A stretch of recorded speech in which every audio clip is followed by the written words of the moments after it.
What do the ruling elite use sporting events for? Sport has always been used to pump fabricated emotion into the slave class because the slaves themselves have no chance to experience victory or high emotions within their personal lives. Sport makes the slave mind believe they themselves are winning because the mind can't tell the difference between the emotion of an external winning excitation or one that is internal. For example, when a person goes to a scary movie and a gruesome scene occurs, the body reacts like the audience member is experiencing the event personally. The body isn't aware that what's being viewed isn't real. The same goes with sports victories. The emotion of a victory is pumped through the slave class, and then the emotional centers of the brain believes and reacts like the slave is truly experiencing the victory personally. This leaves the slave satisfied emotionally and consequently ready for work down at the factories and government positions of the ruling elite the next day, which is the design of the sport indoctrination system, of course. The slave themselves, living a life of being a slave, would never experience such victory personally and would eventually become pushed to the breaking point without the sedating effect of the fabricated Hollywood production of sports-based emotions being driven through the nervous system of the slave class. This is also why the various sports leagues use salary caps, luxury taxes for teams who spend over the salary cap, and drafts to equalize the positive emotional impact across all teams over the long term. The agenda is to pump fabricated and fake emotions through the slave class using the neurological activation of key satisfaction-based sensory pathways to give a slave the impression that they're actually achieving life victories and winning when of course they're not. The sports agenda mimics the entire media-based entertainment agenda, which is to have a person on the couch who does very little beyond working and feeding themselves, trick themselves into believing that they're living a full and complete life by pumping fake life emotions through that slave. That slave can't ski down the mountain, but they can watch it. And the slave can't score the winning touchdown from the couch, but they can watch that as well. And watching it can light up their neurological pathways like they're there doing it personally. Life satisfaction is the result, but the experience was entirely fake, and the slave potential of rebellion is vented off for yet another week. In order to maximize this effect, the fake emotions have to be shared between fans across the entire league. Having only one team win consecutively over and over again would erode the primary agenda of sedating the slave class as a whole, even though each game played will always produce one winner and one loser. So in the end, after each game, one group of slaves feels dejected and don't have the fake emotion of victory pumped through them.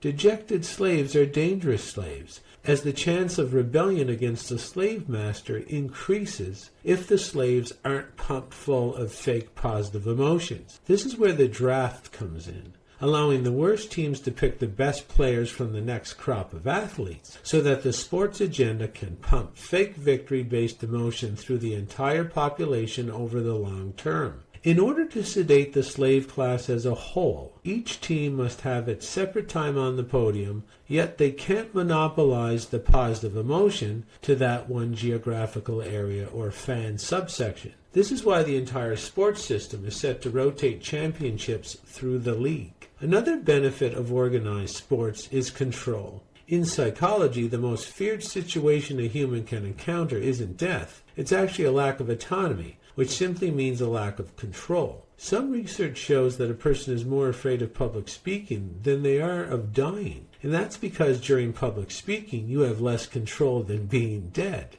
This is how much stress a lack of control can bring about in a human being. The slave class, if ever exposed to their true reality, have little to no control over their personal lives, and this of course can generate a great deal of stress inside the slave. This stress that will build up to dangerous levels in any human regarding having no control is an internal protection mechanism designed to signal the slave that something isn't right and that change is needed. Traditionally, stressed out slaves, being driven by their internal biology, weren't good for the slave masters. Stress that built up in the slave class can easily erupt against the elite, so a steam valve of control is needed to manage the master-slave relationship, to vent off that stress and provide the illusion of control again within the nervous system of the slave. Just like in the first part of this discussion, if real victory will be absent from a slave's life, you pump fake victory into the slave's nervous system to provide an illusion of victory-based satisfaction. This example regarding control is no different. If real control will be absent from a slave's life, you pump fake control into the slave's nervous system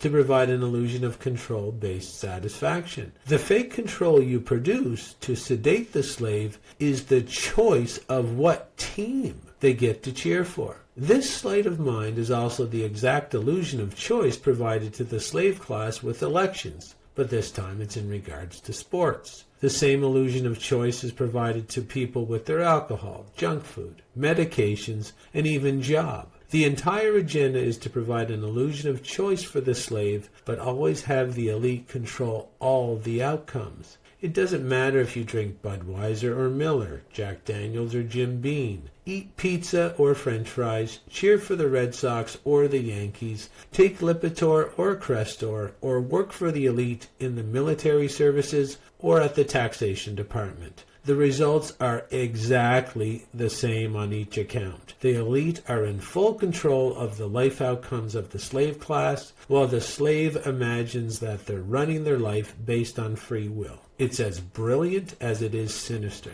The great thing about the fake and fabricated sports team-based choices is that it instantly provides the illusion of control and power in one's life, and of course that's very important when you're governing slaves who really have no choice in power. You need to have the slave imagine they have control and power, even though they have none, because if they ever realized they had no power, the biological stress would build and rebellion would be a guarantee. This is also why pre-game shows drive these fabricated emotions into a fever pitch regarding the choice of teams or favorite players to accentuate this manufactured illusion. All of this emotion is literally being generated by a light box that hangs on the wall of someone's house as the slave sits on the couch doing nothing important with themselves, and these slaves can't be more emotionally filled because that's the design of the system.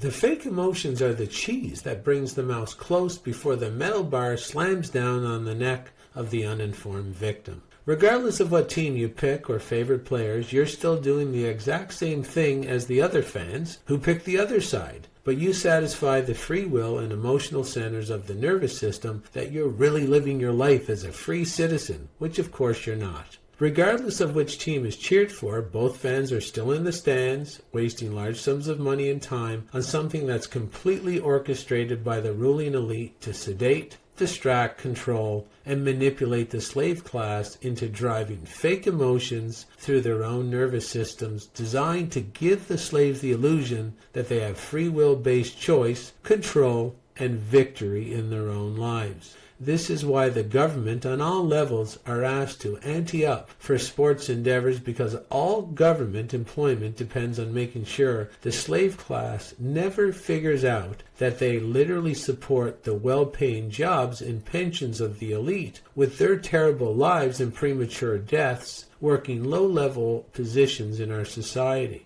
With the nervous system of the slave class experiencing excitation through sport, this makes returning to the mindless and futile work on Monday much easier on all levels for the slave who was sedated to their very harsh reality during their short break away from the corporate plantation they call a job. The sheer numbers of fake emotions pumped into the slaves are too numerous to even get into. Fake emotions involving bravery, dominance, muscularity, warrior themes, male bonding, and celebrity are all pumped into the slave as they simply sit there on the couch, not moving an inch other than to take a piss and stuff themselves with the chemical sedation products that the elite have hand-delivered to all the local neighborhoods in order to enhance this effect. If the slave is entertained and pumped full of poison, they generally never figure out any of this. As George Orwell described in his predictive programming book 1984, so long as they continued to work and breed, their other activities were without importance. Left to themselves, like cattle turned loose upon the plains of Argentina, they had reverted to a style of life that appeared to be natural to them, a sort of ancestral pattern. Heavy physical work, the care of home and children, petty quarrels with neighbors, films, football, beer, and above all, gambling filled up the horizon of their minds. To keep them in control was not difficult. That was a direct quote from George Orwell's book 1984. When one sport ends, another one begins, and that is to make sure this effect is year-long. Sports stars are paid large salaries not because they offer value to the society, but because of the value they offer to the elite for controlling the slaves and making sure the slaves stay occupied mentally when they're home on the weekends, which is the most dangerous time for the elite regarding controlling the slave class. A slave not at work could investigate their structure of slavery, so the weekend is a time where a slave could empower themselves to break out of their slavery. The elite give the slaves time off not because the elite care about their human property, but because the slaves are proven to work harder and produce more milk for their human farmers after the slaves rest.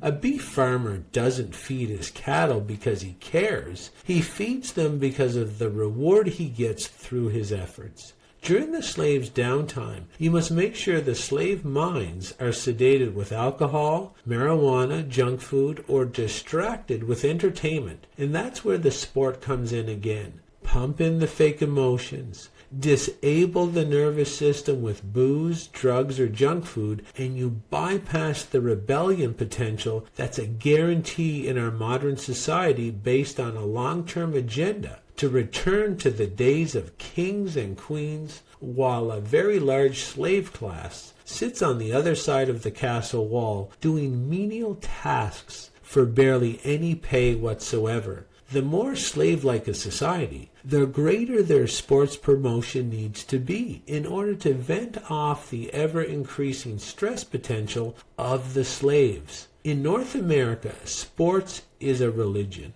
and it would have to be to run a society where there are slaves and there are elite, with a constant erosion of the middle class in between. The slaves could literally get together and march into the mansions of the elite and take them over any day. And the elite know this. This is why sport exists. One of the most obfuscated agendas regarding sports is the use of super strong humans in the sporting arena. The elite know that large humans are perfect leaders, and that the largest and strongest humans pose the ultimate leadership threat if left inside the slave class. The old philosophy is applied to the superhumans, the proven doctrine of, if you can't beat 'em, join 'em. The elite use the lower sports hierarchies to comb through the population in order to sort out the strongest of the herd. After the strongest of the herd are sorted through, those superhumans are brought into the fold of the ruling elite to make the elite agenda the athlete's agenda. The goal is to make the super strong athletes dependent on the maintenance of the slavery-based system and their new place at the top of it. The reason this has to be done should be obvious. Look at any public protest today regarding police, the enforcement arm of the ruling elite, and the moral public. Go ahead. Google public protest and see how the police are physically stronger and larger than the average protester. The physical difference is the domination factor the elite need to maintain control via fear and trauma. Now imagine every NFL football player and NBA basketball player in the line of protesters. Imagine that right now in your mind's eye. How do the police look now? And what would happen if a police officer tasered a 300-pound NFL football player in a line of over 600 NFL football players? I think this is an easy point to contemplate. The elite are the weakest physical specimens of the human herd, and that's why they go to great lengths to manipulate the world to their advantage using laws and mental trickery, because they lack the brute force themselves to dominate others. The elite are weak and fear the strongest slave, so the slaves are sorted using the sports hierarchy, and they are promoted into elite positions into the sports pyramid so that the superhuman elite slave will fall into line with the elite's agenda.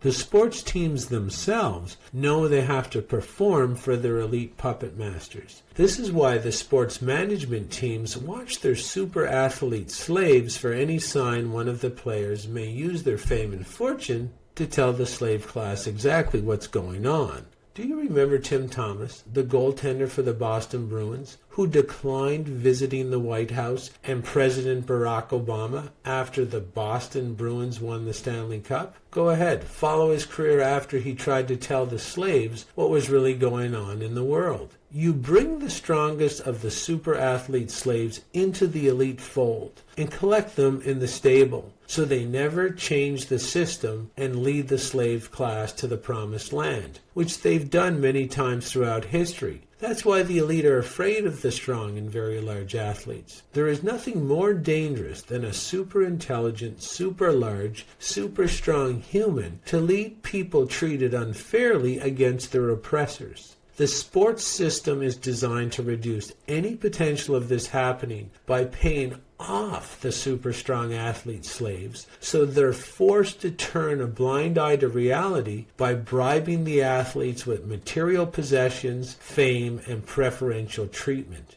Not every super strong slave is going to be promoted to the top of the pyramid in order to maintain the illusion over the public. That's impossible. But what is beneficial about the sports conditioning system is that it programs the mind of all participants to listen to a coach and to develop what's called team think. Sports themselves are great conditioning tools for young human minds to mold the type of personalities the elite can use in lower positions in the ruling pyramid of slave governance. All sports teams hold similar working philosophies regardless of the age of the participants. Competition. Taking orders from a central figure to the detriment of yourself and to the benefit of the team as a whole. The peer pressure to acquiesce to command. The ability to see your fellow human as the enemy, even if that's only for a couple of hours a week. That, of course, develops split personalities inside the psyche. One personality that wants to destroy another human, only to turn that killer instinct off after the game is over. The ruling elite knows how to access what part of the personality they're looking to manipulate,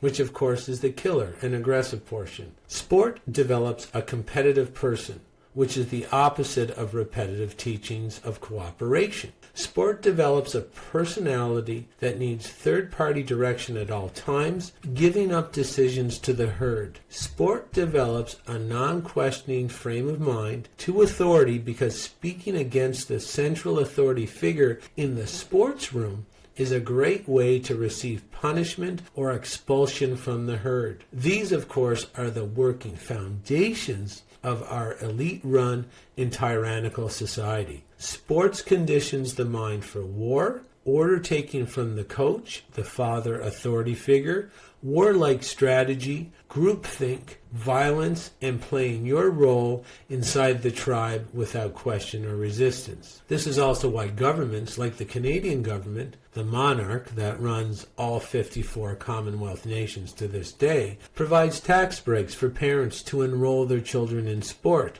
but gives no equal tax breaks for adults looking to exercise themselves because it would rarely be inside of sport. Sport conditioning for the young minds is important. Adult health is not. It's like any law that governs a country. They're a dead giveaway regarding the true agenda and who's running the show. Sort of like church proceeds and church properties being tax exempt. The children must be imprinted with sport in order so they be more easily conditioned as adults to accept the warlike strategies of their handlers. The sports arenas are filled with junk food, warlike mentalities, and more fabricated choice and fake freedoms than a person could ever hope for. This is called pre-programming for what lies ahead. The minor leagues of elite domination, prepping young minds for what their social engineers have already laid out for them in the short and long-term future. Sport is a gift that keeps on giving on every level for the ruling elite. Some of the oldest structures on earth are sports stadiums because sport is needed to maintain and accelerate our current societal structure based on inequality, violence, and domination. All these strategies are discussed in many publications by authors like Jordan Maxwell, Michael Tessarion, Stefan Molyneux, and Alan Watt. Knowledge is power. Power up. Thank you for taking the time to listen and watch this video.